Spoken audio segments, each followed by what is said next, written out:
মৃত্যু না হওয়া পর্যন্ত ঝুলিয়ে রাখা এটাই মানে সর্বোচ্চ।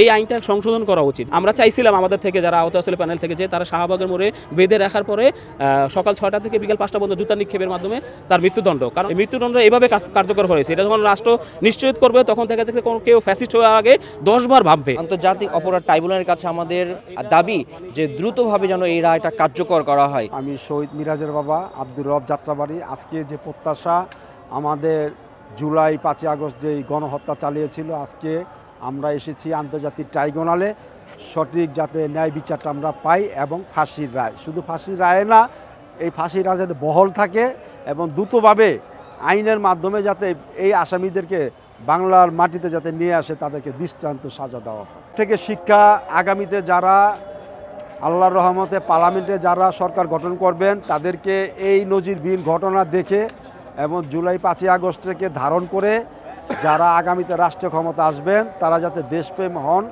জনগণের পক্ষে কথা বলেন, জনগণের জন্য কাজ করেন, এটাই তো তার কাজ। আমরা তো সর্বোচ্চ শাস্তি আশা করি। এখন আমার বাংলাদেশের যে আইন আছে, আইনের ভিতরে তো মানে মৃত্যু না হওয়া পর্যন্ত ঝুলিয়ে রাখা এটাই মানে সর্বোচ্চ, এর জায়গা থেকে নাই। কিন্তু আসলেও এই আইনটা সংশোধন করা উচিত। এই মৃত্যুদণ্ডের আইনের সংশোধন কি, যে এরকম জঘন্য অপরাধী, যে পৃথিবীর ইতিহাসে যে জঘন্য অপরাধীদেরকে আপনার একটা দৃষ্টান্তমূলক শাস্তি কি আমরা চাইছিলাম আমাদের থেকে যারা আহত আসলে প্যানেল থেকে যে তারা শাহবাগের মোড়ে বেঁধে রাখার পরে সকাল 6টা থেকে বিকাল 5টা পর্যন্ত জুতা নিক্ষেপের মাধ্যমে তার মৃত্যুদণ্ড। কারণ এটা হলে কি হবে, সারা বিশ্ব তখন দেখবে যে এরকম একটা অপরাধীর এই জঘন্য মৃত্যু হয়েছে।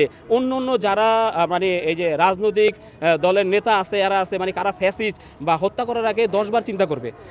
আসলে কি দেখা যায় ফাঁসি একটা হবে, ফাঁসিটাকে অনেকে হালকাভাবে দেখে। আমি যতটুকু দেখছি অপরাধীরা কিন্তু ফাঁসি জিনিসটাকে খুব হালকাভাবে দেখে, যে তাকে নেওয়া হইলো ফাঁসি দেওয়া হলো এরকম না।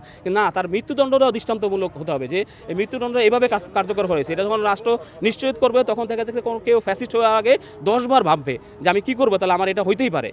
আর 17 বছর হোক পরে হোক, আর হইলে আপনার হইলে 20 বছর পরেই হোক, আমার মৃত্যুটা এভাবে হবে। এই ভয়ের থেকে অনেকে আসলে যদি ফ্যাসিস্ট হওয়ার চেষ্টা করে তাও হবে না, যদি এরকম মৃত্যুদণ্ডটা যদি দৃষ্টান্তমূলক দেওয়া যায়, আর বিচারটা যদি দৃষ্টান্তমূলক হয়। জুলাইয়ের ফ্যাসিস্ট যে সরকার ছিল শেখ হাসিনা, আজকে তার রায় কার্যকর হবে।